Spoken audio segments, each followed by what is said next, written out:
Hadouken! For educational purpose only.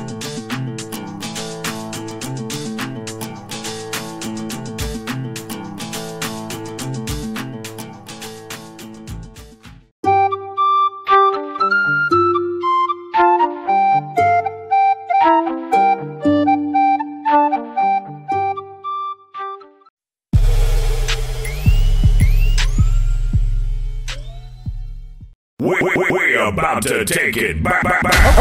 Okay.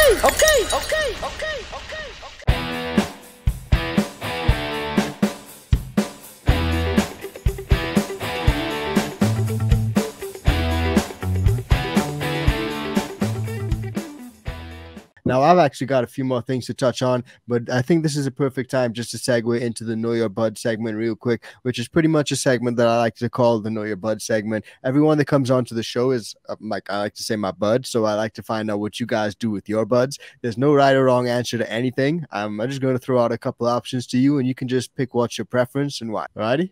Yeah, let's do it. Alrighty, man. Well, let's do it. Paper towel, glass of water, or straight into the soil? What's your preference when it comes to germination? Straight in the soil. Straight into the soil. I like that Or one. a glass of water. No paper towel. Everybody has their own method. I like that though, man. Alrighty, next one is feminized or regs? Regs. Regs all day, eh? I've had some great feminized seeds. I just love to be able to make my own if I want to. I got you, man. Makes sense. Now, this one may be a little self-explanatory, but still. Hydro or soil? Soil. All right. Soil. Loyal to the soil, man. I got my little sticker right here as well, man. I got this in my plan. Photoperias or autoflowers? I've been impressed with autoflowers lately, but for a long time I was pretty anti. I'm still a photoperiod guy. If I find something I like, I want to keep it, have a mom of it, and share it with others. So photoperiod. All righty, man. I like that one. That's actually a common answer as well, man. A lot of people cite those reasons. Now, synthetics or organics? Organic. All day, every day, dude. Wet trim or dry trim? Oh, God. Nobody should ever answer wet trim. We've had controversial ones, man. Ever. That's not even controversy. That's just no experience if you think wet trimming works. That's just to make money. It has nothing to do with herb quality. Yeah, I'm a dry trimmer as well, man. Dry. We've literally In fact, I'm a no trimmer. No trim. Knock the leaves off and smoke it. Yeah, I love that. I've had people come on here, man. They chose wet trim, and people went off on them in the comments, dude. Get out of here. See, that's what I'm talking about from experience versus books. You know, because you can read something that tells you that something will work, and you're like, this fucking guy doesn't even grow. Like, oh my God, man, I love it, man. It's so awesome, dude. But bong or joint? Oh God, I like both, but daily driver's a bong. Oh 100%. Man, I like that. Like when I go on my day with vacation, bong. all I do is roll. I have a little more time. I like to get into Relaxed. it. I like to be able to hang somewhere beautiful. I love sharing herb. And so tasting new genetics, I do love that dry rip before you light it, like getting those terps. And I do love a good roll, but I find myself, because I'm busy, grabbing my bong, and that's my go-to. So. You got to rip it and get out quickly, man. Yeah, bro. Plus, I like big bremmers, and I just, out of my lungs, I just. Big bong rips. Got my chest hurting. Yeah. Oh, man, I fucking love this, dude. All righty. Last one, though, edibles or vapes? Oh, God. No vapes. Edibles, for sure.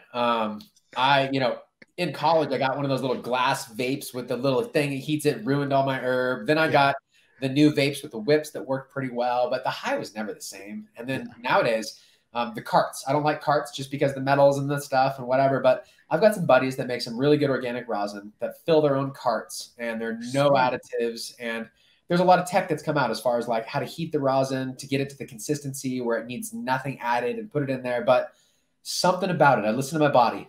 Yeah. Fucks up my lungs in a weird way, and I don't like it unless like I'm like traveling or something and I just want something easy.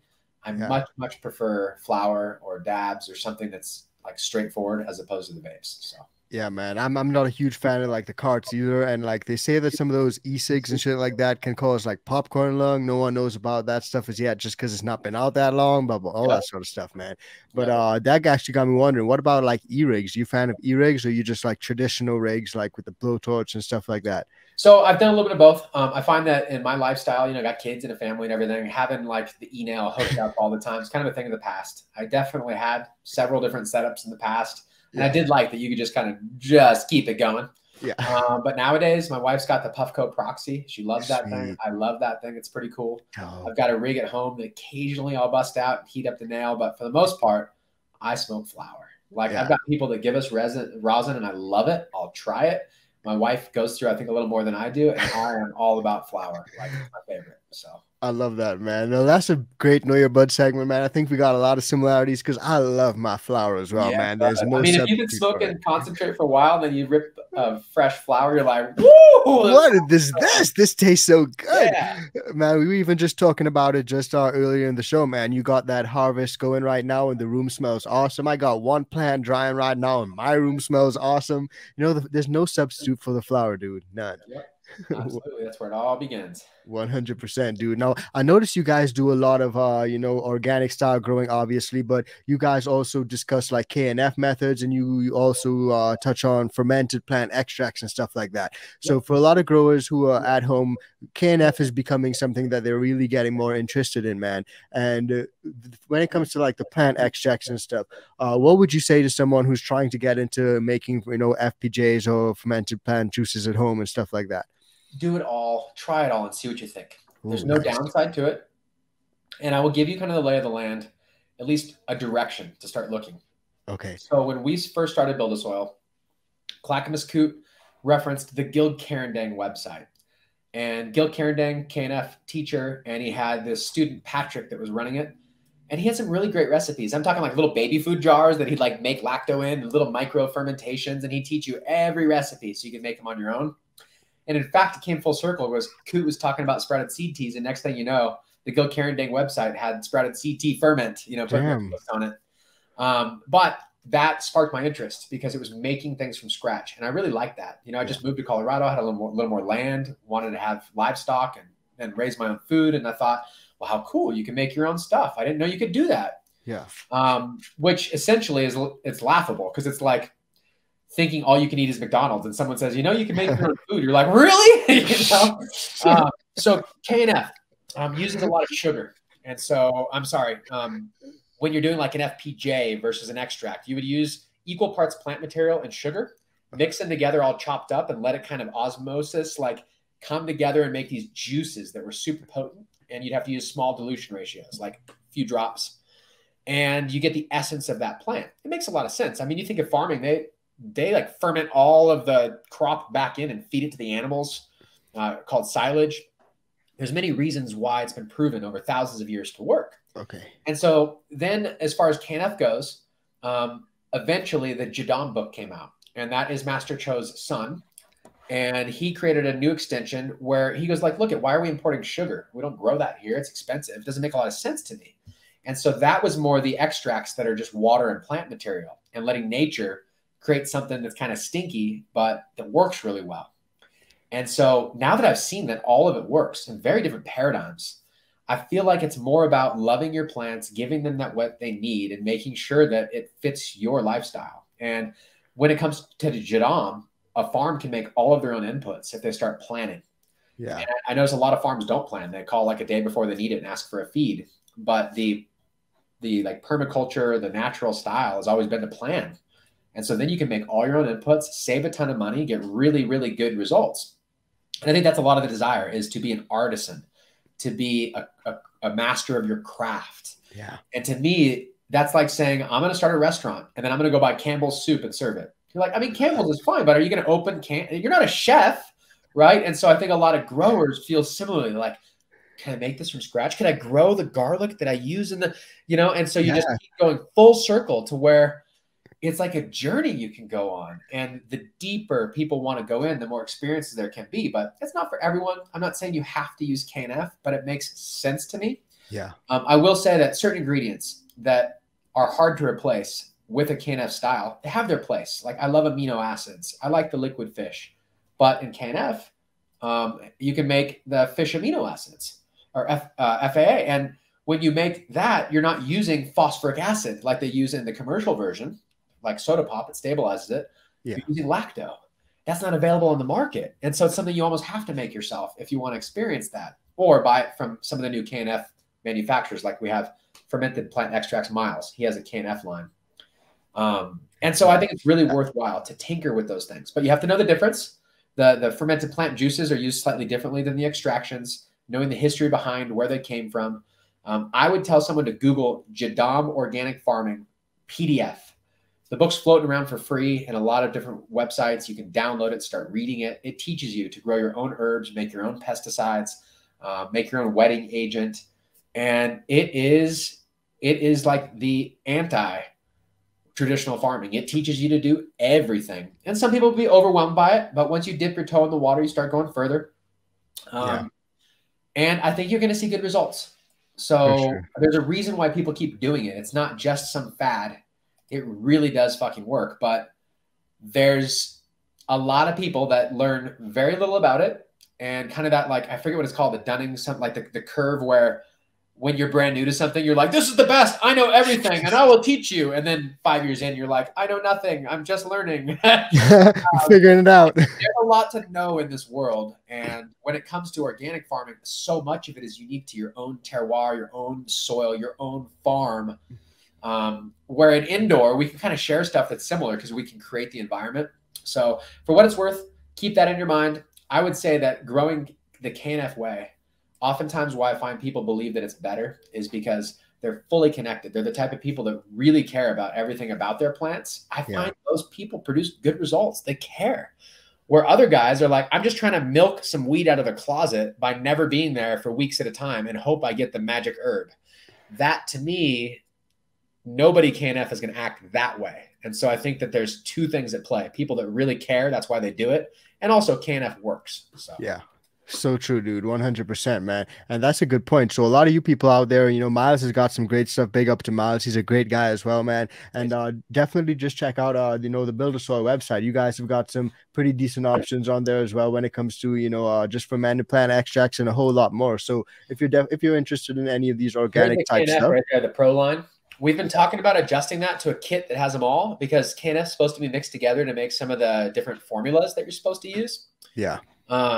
But we've also been considering doing like a KNF run on our YouTube because we typically don't do that, at least exclusively. So yeah, very interesting, man. I think a lot of people will be interested in that because KNF is just something that a lot of people are, getting more inquisitive about. So what I would say to anyone tuned in, definitely educate yourself about it. Just like you mentioned, there's always a book that you can find. There's always some article that you can read. Just educate yourself about it, and you'll find that you look at things a whole lot differently once you do, man. Yep. 100%, dude. Now, I saw you had a video recently, man, and it was about breaking up the root ball. Now, is that a good thing? Is it a bad thing? I don't do it. It's so funny. I was at a buddy's house one time, and he's going to transplant. He starts ripping the root ball, and I'm like, what the fuck are you doing? Like, why would you ever do that? This is like a baby. And his plants are fine, but I honestly feel like it's a throwback for buying like nursery plants that are just in these cups, totally root bound, different species of plants. Yeah. Fast growing annual, like, you transplant on time. Now, when you see these root balls that are just solid white, that's way too long. I like to see a nice, healthy transplant where you're getting those new shoes way before it's needed, just enough to hold the mass of the soil. And when you transplant, I don't touch a thing, and the plants just rage. And so I do not like to rip up the root ball. I feel like maybe there's some emotional connection there. Where I'm like, why would you do that? But for what it's worth, these plants are pretty crazy. I had a hemp farmer. I'll tell you a story. Yeah. Hemp was pretty frustrating for a lot of people. And a really good hemp farmer and really alkaline soil and dealing with all these learning curves that he's going through. And I think it was him and his brother. But anyways, they were very carefully transplanting this whole thing. Well, they got into an argument.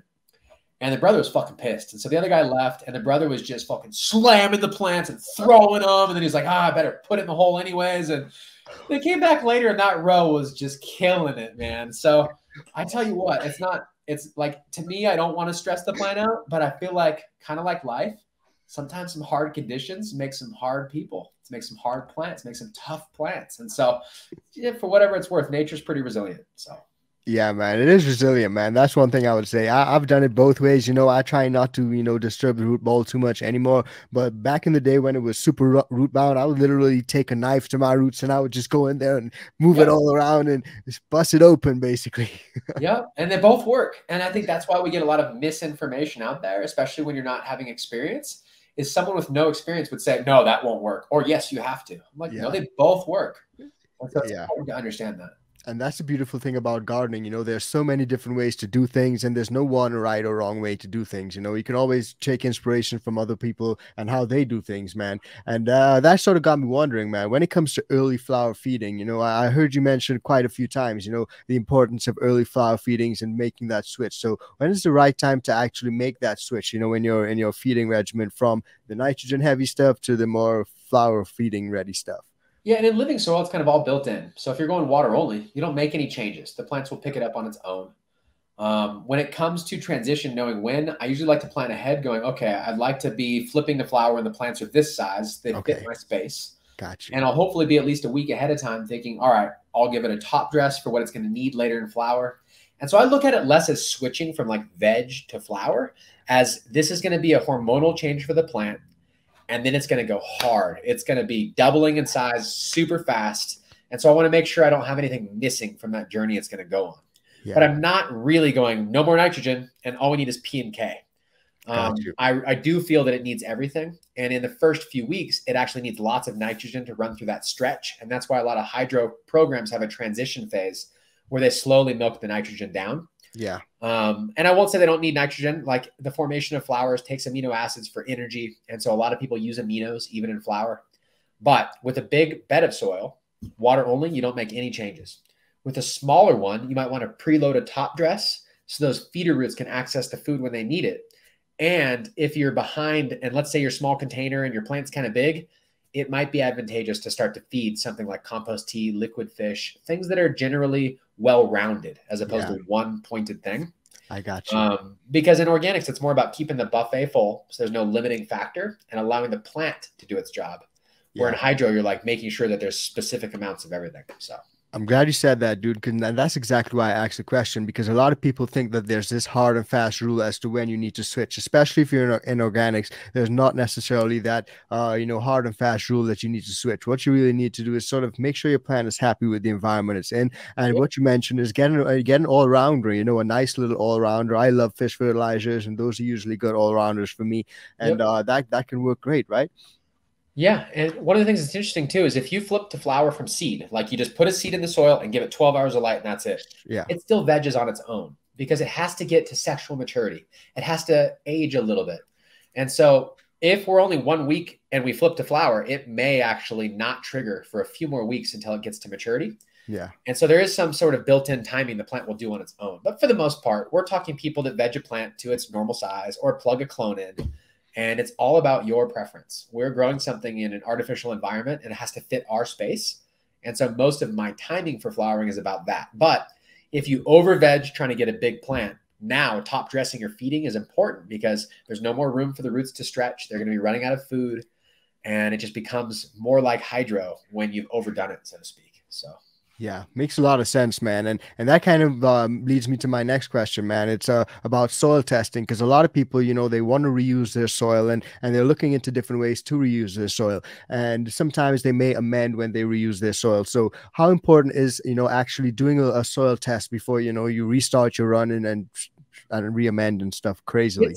It's important. It was important for me to learn, but I make this reference. Imagine your cupboard and your fridge are full of junk food. Yeah. And there's a little bit of health food. It may be important to very specifically discern what foods you eat because you could cause a problem. I love these analogies, dude. With everything healthy, you can walk in there and just start eating anything you want. It's not going to be a problem. And nobody goes and does a blood test and alters what food they eat. We just generally know you want to have a protein, you want to have some carbs, you want to have some vegetables, and that's a well-rounded meal. Yeah. When it comes to living organic soil, if you're not overdoing it, you don't really need a soil test. You just need to keep adding back in balance and it'll stay in balance. But in a commercial setting, it makes a lot of sense to test so that you can keep balance as tight as possible. Yeah. At home with a bigger bed of soil or a bigger container, I don't think anyone ever needs to soil test. It can be helpful because if you think there's a problem and you get a test that confirms it, you don't think you're crazy the whole time wondering what to do. But usually on a soil test, what we've learned over time is once, like our recipes, when we first mix up like a Coots recipe, depending on the compost, it was excessive in sodium and potassium right out the gate, and then it would work itself out. So all of our new recipes have taken that in consideration, and they all have high calcium, low sodium, low bicarbonate, low chlorides, the problems that can exist. Once those are out of the equation, as long as you don't add too much sodium or chloride or anything like that back in, it'll stay very healthy. And then as far as balance goes, like seed meals are pretty balanced. And so like we mixed craft blend, it's 15 ingredients all mixed together. It has seed meals and minerals. That seems to work pretty well. I seen you guys got that mustard seed meal as well. Yep. And then we have an article on how to make your own organic fertilizer. And Steve Solomon taught this in his Intelligent Gardener book. He references having a calcium source, having a seed meal source, having a phosphorus source. And so if you know the basics, it's almost like making a meal at home. Oh, meat, some salad, some bread. Like you at least know you're well-rounded. And then there's those nights where you're like, all I ate was beef jerky. I know that was not well-rounded, right? Or whatever. So that's similar in soil. As long as we keep things balanced generally, there's not really a reason for a soil test. But they can be very helpful. They can reveal a lot. Once you do lots of soil testing, oftentimes you won't need them anymore because you kind of understand. But commercially, it makes sense. We're trying to profit. It makes sense to do as much as we can to try and control those variables. So for what it's worth, soil testing, you don't have to be a rocket scientist, and you'll have a lot of soil testing people that are measured down to the half a gram for your 20-gallon container. Yeah. It's mostly bullshit in my opinion. Like as soon as the plant starts growing, it's going to offset those ratios. We're looking at a very small window of time. So I'm looking for outliers. I'm looking for things on a soil test that I know are going to be a problem. Otherwise, generally the plants will do well within a pretty wide range. So. Smart, man. I love these things, man. You got a lot of information when it comes to, you know, all these sort of setups. And I think that that's super important for a lot of beginners who are out here, at least getting into the organic style of growing. And organic style of growing is definitely something that you guys should try. And what I'm getting from what you're saying there, Jeremy, is that even when you're going into, you know, soil testing, because a lot of people do suggest soil testing, but if you adopt the less is more approach, you know, you don't go crazy with your inputs from the beginning. There's less of a need to, you know, see what am I way over in, because there's probably less of a likelihood that you're way over in anything. Yes. So we'd see people doing super soil and they'd be way high on phosphorus and other things that would kind of seem good offhand, but actually lowers your yield.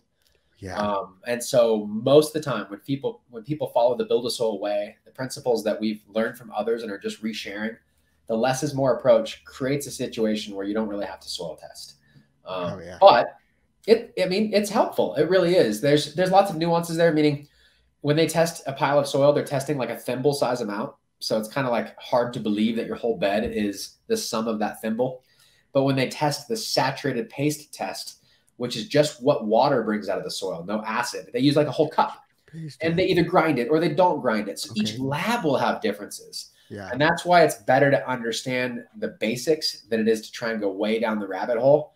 And a book that helps you with that is Steve Solomon, The Intelligent Gardener. You could literally get your own soil test, follow the math in the book, and you could follow it to a T and do a really good job. So definitely, man. And a lot of these books, like you know, you keep saying, I've heard you mention a lot of different books in other shows as well, man. It's all about building that knowledge base for yourself as a gardener, man. Once you're smarter about what you're putting into the soil, how the soil works, how the microbiology works, you can pull out some fantastic product. Because as we all know, once you're loyal to the soil, then you're probably going to get some fantastic tasting products. You know, a lot of people say organic tastes like fire. Yep. No, it's really, really good. I think that when people experience it, it's like going to somebody that made, you know, raised their own meat and served you a really like a home meal for the first time. You're like, wow, there is a difference here. Like the fat that just tastes so good. Everything tastes so good. It smells good. There's a difference, man. There really, really is. Yeah, man. Fantastic. Now, the last thing I just wanted to ask, man, is that a lot of people are interested in, you know, different methods of aeration when it comes to, you know, their soils and stuff. And a lot of different options are out there. I'm a person that used to use a lot of perlite and stuff like that, but pumice is making a really big, you know, upcoming these days as of late. A lot more people are turning towards pumice. So for those people who, you know, are looking at perlite and pumice and stuff like that, what are like the pros and cons between the two? Should people use one over the other or anything like that?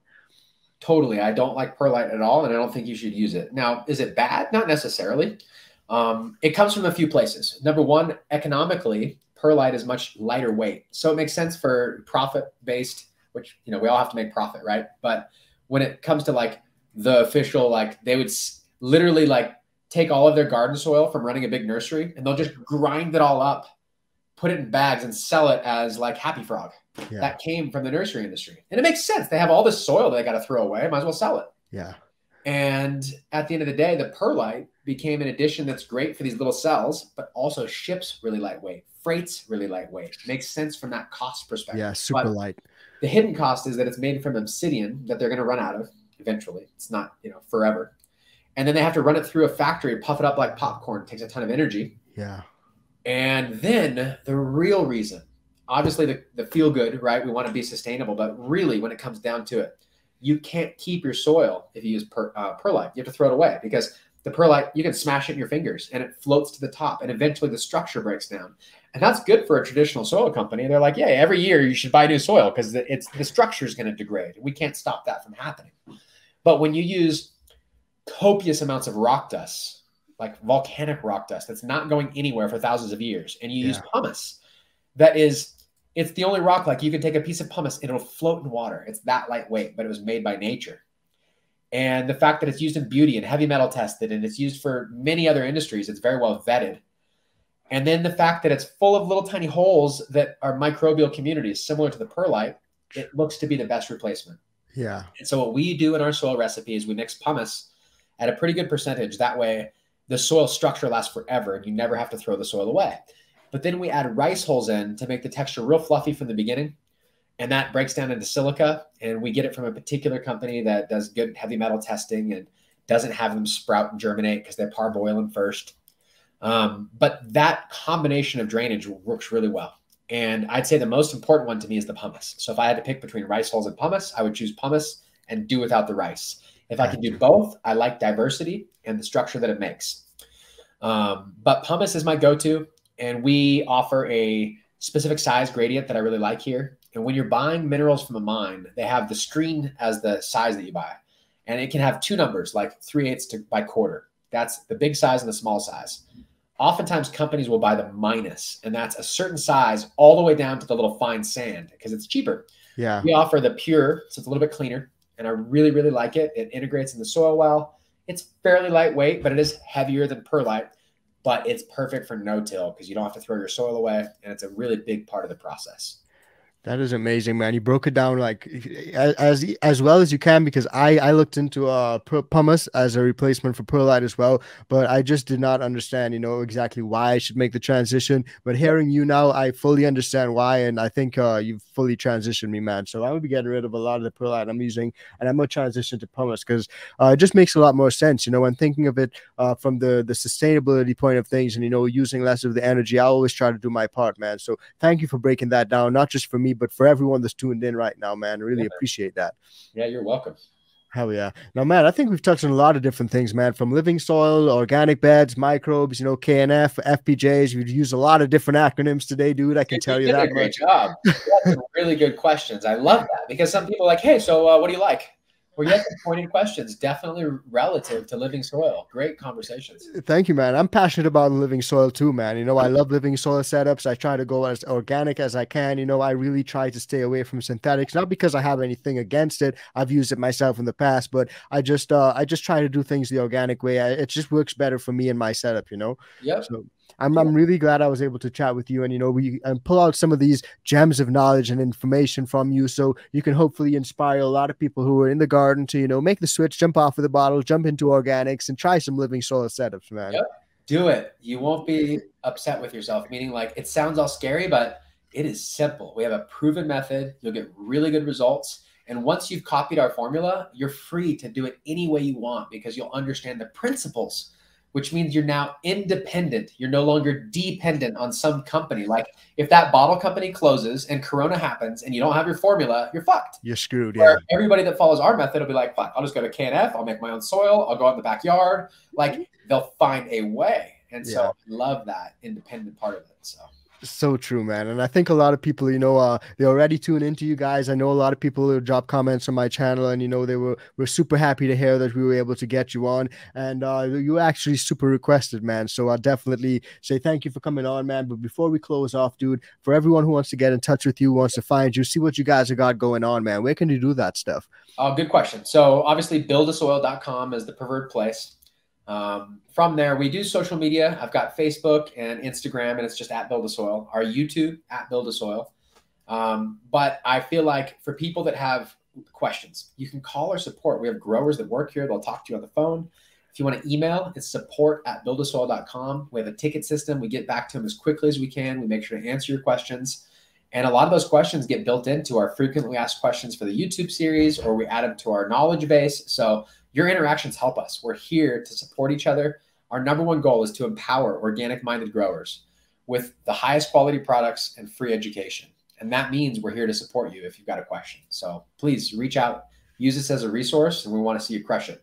Hell yeah, man. That is beautiful, man. I love that you guys want to see everyone crush it, man. And that's what it's all about. Sharing the love, sharing the inspiration, sharing the knowledge, and most importantly, getting everyone to grow that fire at home. Grow those beautiful plants, man. When all your friends have fire, it's a beautiful thing. You're never out. Everybody's got good stuff. But when, you know, half your friends suck at growing, you're like, I don't want to any of that. Like, so who's gonna make that dispo run today? I guess. Oh man, dude, I had an awesome time chatting with you, man. Guys, smash the friggin' like button for that. Thank you so much for taking the time to kick it with us, Jeremy. I really do appreciate it. I'm sure a lot of people are tuned in right now, and on behalf of the thousands that'll watch it afterward, thank you so friggin' much, dude. I really do appreciate it, man. Thank you, man. I appreciate it. Likewise. Take it easy. Hell yeah, man. Guys, don't forget, hit that like button, drop a comment down below, and go and check out Jeremy on YouTube, Instagram, and Facebook and everything. And most importantly, guys, stay high and stay fly, and I'll see you on the next one. Peace out.